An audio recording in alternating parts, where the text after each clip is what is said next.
24 ئارامگەی کۆنی مێژووی کە لە گۆڕ و مەرقەدی ئاینی پێکدێن لە گوندی سەید خەلیل هەیە. گوندی سەید خەلیل بە دووری 7 کیلۆمەتر دەکەوێتە باکووری قەزای کەلارەوە.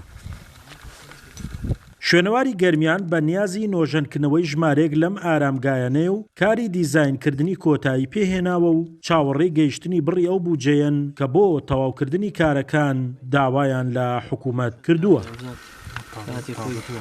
ئێمە لە سەید خەلیل کۆمەڵی بینای ئارامگامانەیە یەکێکە لەو شوێنانەی کە با بڵێن لە کوردستانە زۆرترین بینای کەلەپوری تیاکۆ بۆتەوە ویش گوندی سەید خەلیلە کە نزیکەی 24 بینای ئارامگامانەیە لێرە. بیناکانیش سێ جۆرن، هەندێکیان سەردانە پۆشراون، هەندێکشان سەردا پۆشراون، لە سەردا پۆشراوەکانیش با بۆ نمونە بە دوو جۆری جیاواز دابەشکرا، هەندێکیان لولەیە و هەندێکیان بە شێوەی چوارگۆشەی چوونەتە سەرەوە کە پشتێن و گومەد و گومەزیان بۆ دروست کراوە.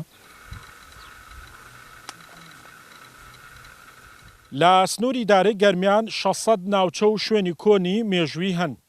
400یان تاکو ئێستا لەسەر نەخشە دیاری کراوە و 50 دانەیان شایستەی نۆژەنکردنەوەن.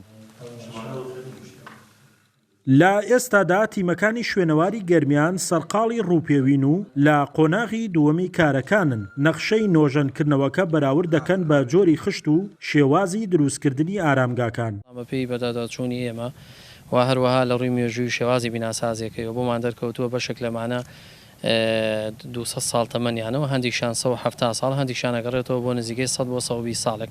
واتە لە ماوەی 70 ساڵێک ئەم بینایانە دروست کراون، بینای ئارامگاکان بە تایبەتی کۆنەکانی. با بڵێن یەکێکن لەوانەیە کاتوانین نمونەی بیناسازی کوردی یان نمونەی بیناسازی ناوچەیی کە لە سەردەمی کۆتایی عوسمانەکان و قاجارەکان دروستکراوە لێرە هەمووی بەردەستە.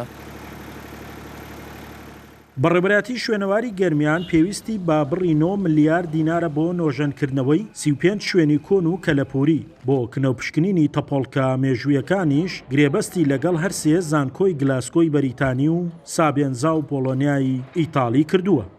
شاخەوان محەممەد، کورسات نیوز، کەلار.